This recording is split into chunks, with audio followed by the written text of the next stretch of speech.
Welcome to Northpointe Conversations. Hey, thanks for tuning in today to our extra podcast that comes out periodically whenever we feel like it.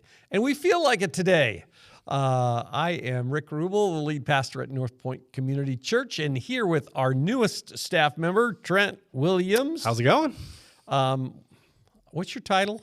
I believe it is associate minister. Associate minister, working in the area of groups and stuff. So the reason that we're doing the podcast today is just so you get a chance to meet Trent a little bit and hear a little bit of his backstory and what God has done in his life to bring him to Northpointe. It's a pretty cool story. So where were you born? Wow. I hope I get this question right. If I can't get this one right, we're in trouble. I was born in Omaha, Nebraska. Omaha, Nebraska. One of those places that when the Cornhuskers play, there are more people in the stadium than in the rest of the state, right? I think so. I think that's how it's the largest city. I think it's fair to say there are more Nebraska apparel shops than there are McDonald's. In Nebraska. It feels like. I mean, you'll drive in the middle of nowhere and all of a sudden there's just a pop-up shop where you can get your gear.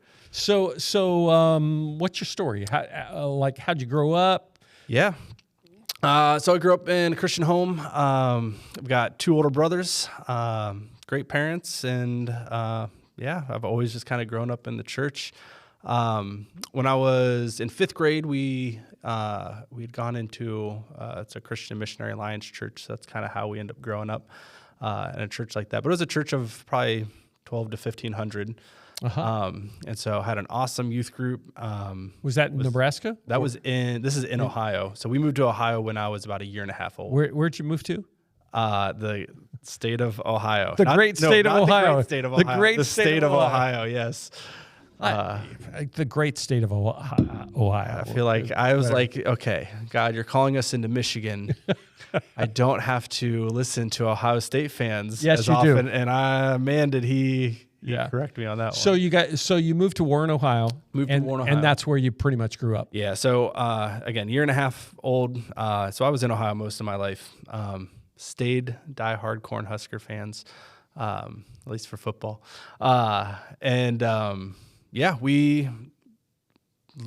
all I really knew. Got it. But yeah, so we had my family, very, very much dedicated into plugging into church, Sunday school, VBS, youth group. I had an awesome youth group growing up. My youth pastor was a pretty big role in my life. And so when I was in middle school, we went on a mission trip to Mississippi. And it was a really impactful trip that we got to be on. I still remember some of the kids and people that I interacted with. It's funny because I picture them as these little kids, but they're probably old now. Yeah. I mean, they're probably upper 20s, 30s. But there was so many things that God just did that in that stretch. It's funny. I was talking to Silas about this last night. But there was Silas is one of your boys. Silas is my second born. He's 8. But he was just asking, like, how did I know I was supposed to be a pastor?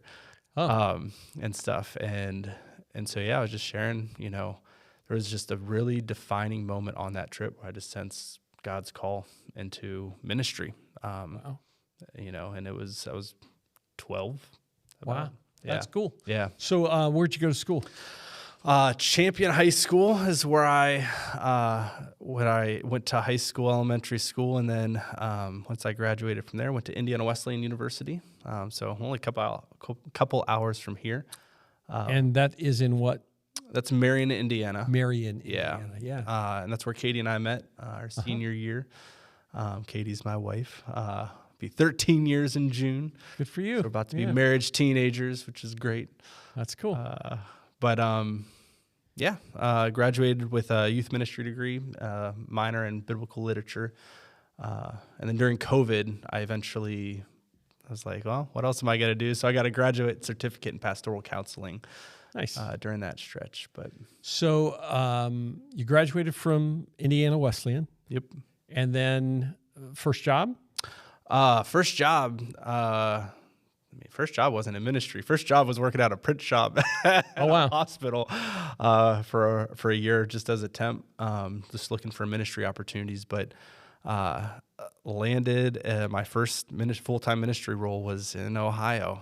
Again, Dayton, Ohio. Dayton, Ohio. Yeah, I had The center of the universe. Oh goodness. Yeah, I had very distinctly prayed, God, you can take me anywhere, but I do not want to live in Ohio.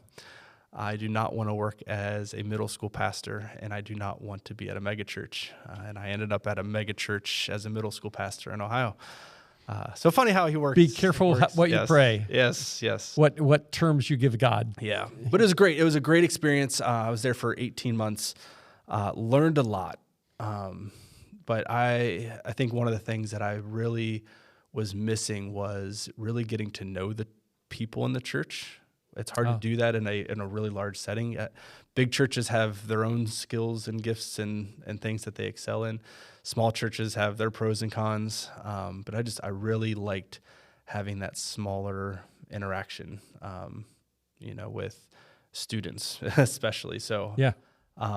So after 18 months, God, And that was a Christian Missionary Alliance. that was a Christian Church. Missionary Alliance Church. Yeah. And so after 18 months, before 18 months, we really just felt God prompting us. It was time to go. 3 months after we bought a house, we're like, you could have told us 3 months earlier.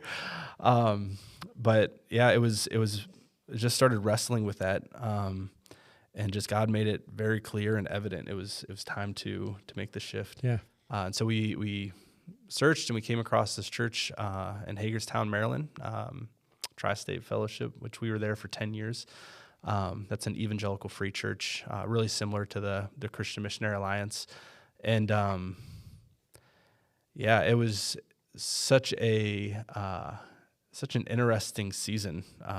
We were pregnant with our first son. Katie's had just found out her mom had a terminal brain tumor and only had about a year to live. And so he brought us a lot closer to her family. So we got to have a lot more interactions with her mom and her family during that season. It was kind of a blur. Our first year and a half, 2 years was a big blur. But we could just see God in it. And it was very clear that he was in the details. And so, I was a part of a great staff there.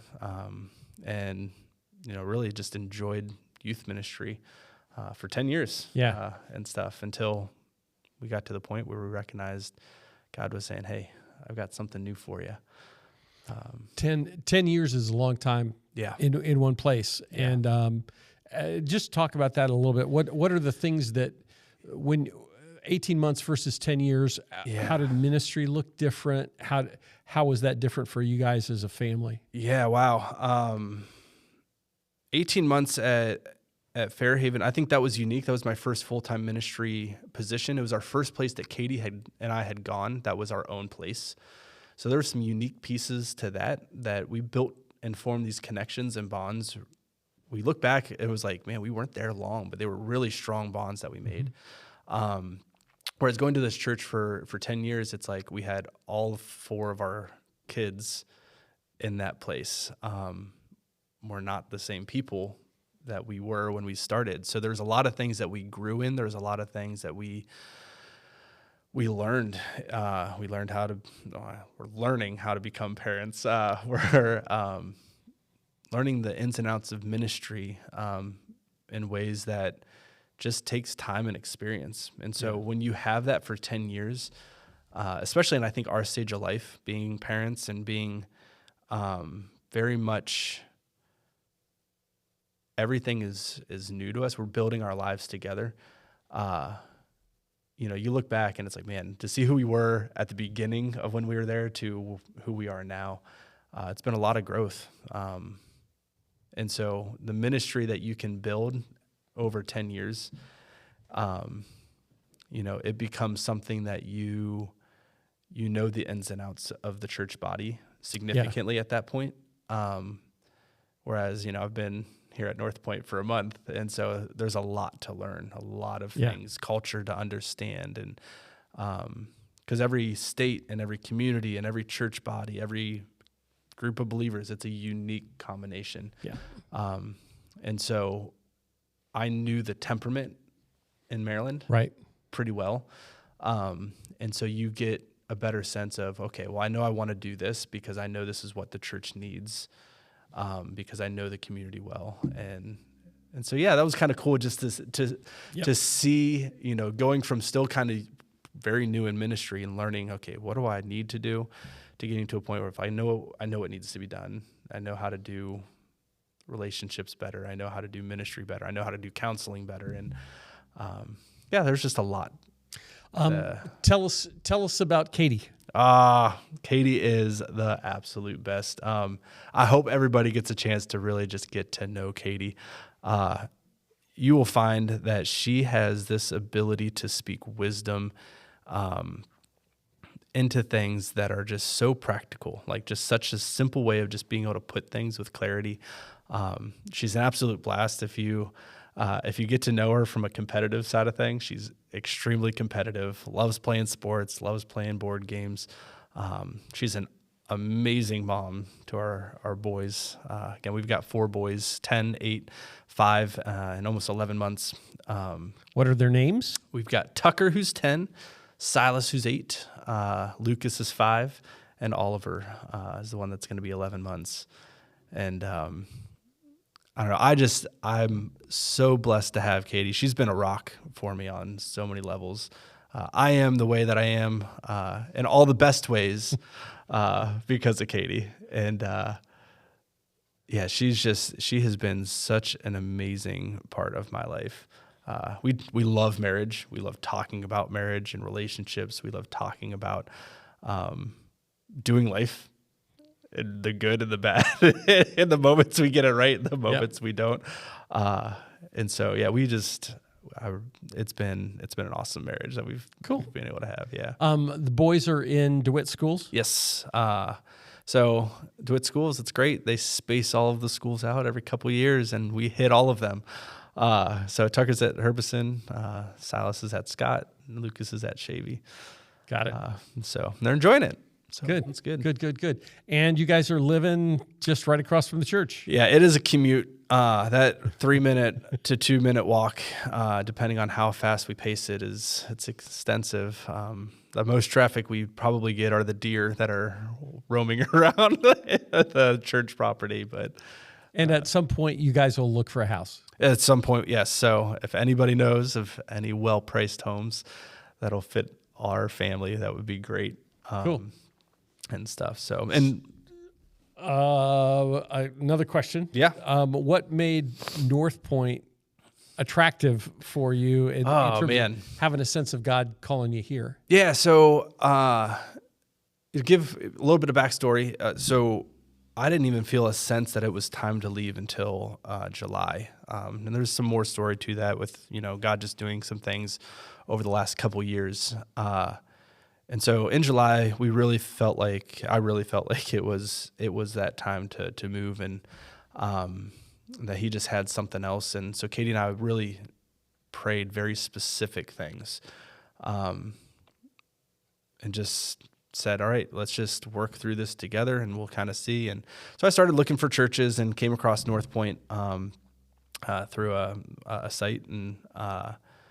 And as I started to read everything, it was just like the more that I looked into it, the more that I read the job description, the more that I started to look at just, Facebook and seeing services and just the theology. It was sound theology. It was the exact, if I could write my job description, this was it. And, even again, going back to that conversation I was having with Silas last night, I was asking him a question. I was like, hey, what do you want to be when you grow up? And he's giving me answers. And after he's done, he goes, what do you want to be when you grow up? Great question. That was a great question. But I was like, honestly, this. And I was like, I have always felt like this is where God was going to bring me to. Something that allows me to do high discipleship, high relationship building, and just kind of help, shepherd a church. And so much about the job description in the church was like, man, this is it. And the more we prayed, the more that we recognized that this is what we're supposed to do. or this is where we're supposed to be. So it was really cool just to see how God continued to just show us and give us signs. The more we prayed specifics, the more it seemed like God was answering specifically. And he would answer something for Katie and then something for me, and it would be the same day. And then we would talk about it, and we're like, all right, let's keep taking another step forward and another step forward. And, honestly, there was a lot about this decision that was really hard because we love our previous church, and it was nothing that there was wrong with that. It was just, we knew God had something new for us. Yeah. And so understanding that was the biggest piece of the puzzle, even though emotionally it's like, man, we love where we are, but we know, God, you have something else for us. And so it's been a really cool journey getting to see and know God in a different light, to just take these steps of obedience and just say, all right, God, we're going to trust that you're going to take us into a brand new community filled with people we don't know and a state I've never been to, and see what happens. What have your impressions of Northpointe been? You've been here a month. Yeah. It's one thing to go through the process of being a candidate, Yes. and to kind of see the glossy image, but now that you're here, what have you noticed? Yeah, it's an amazing community. People genuinely just love to be around each other and love to talk, and just the conversations you can have, in the lobby, just connecting with people, and you get to hear little glimpses of stories. And it's really similar to the church I came from. Yeah. You visited. Yeah. Yep. And so there was it's a great community atmosphere. I love seeing the amount of things that Northpointe is doing in the community. That was another thing that really attracted us. Now that we're here and we're getting to see the mindset of, we do this because this is a great way to just bring the community, to an opportunity to hear about Jesus. And so, I'm really enjoying.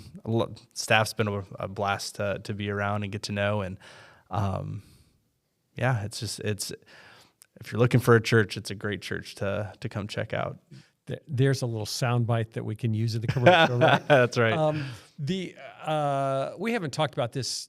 We haven't talked about it a ton in lots of other contexts, but I think one of the things that that is kind of critical for ministerial staff or pastoral staff is that we all minister out of our brokenness. Yeah. Out of the times in our lives where things were just messed up, and God came in and saw us through that. So anything that you want to share in that area in terms of how God has worked in the past in difficult times? Yeah. As you all get to know me more, you'll hear a lot about my story. There's a significant amount of anxiety in my background. And the ways that God has just, where, you want to talk about 10 years, at my last church, they saw me work through a number of things, and come out on the other side in a way that is just, I'm the healthiest I've ever been, and stuff. And anxiety was something I battled for 20 years, and it's something that isn't a struggle now. I had to relearn how to do things without anxiety, because I was so used to my mind and my body reacting in a certain way when things were stressful, and I wasn't doing that anymore. And it was almost weird having that experience, because I've talked with a couple people at Northpointe about this, but there's a point where you get almost addicted to some of the things that you struggle with, because that's the way of life that you know. Yeah. And so having operated in that for such a long time, and then seeing what it can be like when you actually just say, God, just take it. And sometimes it's a matter of going through something or making a mistake in a way that's causes you to be like, all right, I need to make a change. And so God really has just brought me to a really unique place, and being able to know how extensive anxiety can be and the impacts, the ministry that comes from that, and being able to walk people through that same exact struggle. Because I can't talk about that without a handful of people come up to me, but like, this has been my story. I need help. What does it look like to take those steps? And so I can help share. Listen, I fought 20 years, and it finally got. I thought it was maybe this is going to be something I just live with. Right. And sometimes I think some people that is the battle. It's just, I think the thing that I've learned is whether or not you get the freedom from that thing in this life, the point is being obedient and just pursuing after the God who says, I've got you. And I think that was one of the biggest lessons. And I feel like the more that I went into that, the more I realized, wow, there's a lot of things in my life that I've said I would rather have that than God. And slowly, one thing at a time, he started to say, give this to me and give this to me. And one of the last things that I realized was more important than he was my family. And I came to this place where I was like, God, I would be willing to lose my wife and my kids if it meant having you than to have all of that and not have you. And there was something that clicked in the middle of having that thought process that was a big piece in finding freedom. Yeah. Yeah, I think for some people, they hear that and they think that seems crazy, and yet Jesus is the one who said, unless you hate your father and mother, you can't have a relationship with me. That has to be first, and that doesn't mean that our family relationships aren't important and aren't really, really important. Yeah, it's just compared to God. Yes. Our relationship with him is the one that's going to last for eternity. Yeah, don't hear me wrong. I have a very strong responsibility to my family, to my wife, to my kids, and to the church congregation. And all of those relationships look different. And Christ has to be the center of everything. He has to be first. And if I don't have that relationship solidified, all the other relationships are going to take a hit. Right. And so that's the thing that we all wrestle with on a regular basis, is making sure Christ is the priority every single day. And the days that he's not, that's usually where you can start to find some of those harder moments. Yeah. This transition, your transition into Northpointe, is a unique one in many ways, in that on June 1st, I'll retire. Mm-hmm. Jake will step into the lead pastor role. You came on at the end of January, to a large degree, to take Jake's role on staff as Jake takes my role on staff. And so as a result of that, oftentimes when a new person comes on staff at a church, they jump in, hit the ground running, they're creating things, they're wreaking havoc, they're changing things, they're doing all kinds of stuff. And that's really not the path that we've chosen. We've really kind of said, hey, because this transition for me has been a 6-year or more process, that we really want it to just kind of be a smooth transition. And so you have a kind of a unique opportunity over the next 2-3 months to get to know people, to get to know culture, to get to know how we do things, kind of our philosophy, our approach to ministry, without having a lot of pressure to lead new stuff. So talk about that. Is that, how is that going? Yeah, it is a very unique piece. Just as we've talked, Jake and I have talked, you and I have talked, the whole hope in this first 6 months is really just to be listening, learning, building relationships, meeting people, learning, getting to know the staff and just the staff culture and environment and relationships. And just, I'm trying really hard to just meet with life group leaders. working through getting to different life groups right now. I've met with a number of leaders. But yeah, just hearing, you've done this, how many years? Why do you do this? Tell me what your group looks like. What would you like to see? And just kind of hearing, honestly, hearing things from a fresh perspective. Because, the ultimate hope for all of us, Northpointe, myself, is, you want to see people continuing to strive towards Northpointe. And so understanding why you guys do what you do, understanding how the DeWitt, Lansing area is temperament because again, it's a new area. Yeah. It does allow me to kind of be like, all right, well, I can just sustain things, learn, all the different communication things that are here that I didn't have at the other church, or websites that are being used. And it is nice to be able to just kind of see how Jake has done it, or how some of the systems are in place, and just kind of take notes and hopefully hit the ground running as best I can come June.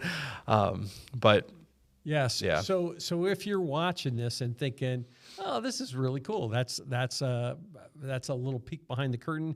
Here's what you can do. Your job, if you're watching this, is to invite Trent and Katie and the boys out for dinner, That's or right. over to your house for dinner, or out to a park or something like that, to just spend some time with them, get to know them. Because like when I think back to when I first came 11 years ago, one of the most difficult things for me in getting up to preach was, I remember that those first few weeks, it was like I get up to preach and I don't know a soul, and I don't know people's stories. I don't know. I don't really have any context for who I'm speaking to at all, and clearly God speaks through us no matter what. Yeah. But it helps so much when I began to hear people's stories in terms of how they ended up being a Christ follower, how they ended up at Northpointe, what was on their heart, what kind of burdens, and those all happen just as a result of conversations. And so it doesn't matter whether you're just hanging out at the park, whether you're going sledding together, whether you're getting a bite to eat, whatever. I would just encourage you to take the initiative, because Trent doesn't know who he knows. This is accurate. So if you make a connection, for a few minutes, for a few hours, that's all great. A good step to take. Any hope streams, thoughts for ministry? Oh, that's an open-ended question. Yeah, it sure is. Honestly, I mean, this is the role that I've always wanted to do. If it's God's plan, our hope is to be here a long time. And so we know that ministry takes time. And thankfully we've experienced what that can look like. Yeah. My hope in the role that I have as far as just connecting with Northpointe is I want to build relationships. I want to know where people's walk is. What is, you said it earlier, we walk in the midst of, our brokenness as well. Yeah. And so I'm not looking for a church to say everything's going great when everything's falling apart. Yeah. I hope that I can come in and be a support to families, and to be a support to marriages, to be a support to, a church body who's moving towards Christ. And so, the hope and desire is to see groups grow, and that more people plug into groups, not because we're looking for numbers to say, hey, we have this many groups, because there's just that much value in community. Yeah. There's just that much value in having a smaller group that can kind of do life together and to talk about the things that you can't talk in bigger settings. My hope is to, continue to grow, staff community, and to build those relationships. And there's a unique thing that happens when the church body sees a church staff close together, because it pushes them towards, well, I want that, Sure. And so if they see, and they do see it, if they see a church staff that's able to joke around and to just have a joy for life, there's an appeal to that from the church body. Yeah. And so I think as everybody continues to get to know me, like, there's a significant amount of joy that God has given me. Having a sense of humor, being able to laugh, and just, even in the middle of hardship, there's still value in being able to laugh in that. And so I think God has gifted me in some of those areas. I think he's helped give me a little bit more discernment as to when, maybe to crack jokes and different things. But my hope is that the jokes don't come at, just to make jokes, but to just bring light, just to bring a smile, and to show people, hey, God's got us. And he can show us who he is in different areas of life. And so when life is good, there's this valuable lesson to be learned. When life is really difficult, there's a value and a lesson to be learned. It might take longer until we get to see it, but my hope, I guess, in this role is to help be that stable piece that, people can just talk to and share, and to just continue to encourage along that journey. Yeah. So we're glad you're here. Glad to be here. Excited about what God's doing, and excited you and Katie and the boys. Yeah. To jump in and just see what God has in store for all of us together. For sure. Thanks for watching, and until we do another episode of Northpointe Conversations, I guess this may be a good time. I'll say this. We'll record this, and this will spur us on. We're actually going to do a series of Northpointe Conversations with the guy who's retiring over the next couple of months. And so keep watching on Thursdays to see what gems might come out of that, and how we do that. So thanks for watching. Feel free to like, share, whatever with other Northpointers, or Trent's mom and dad, their family, whatever. Have a great day, and we'll see you again.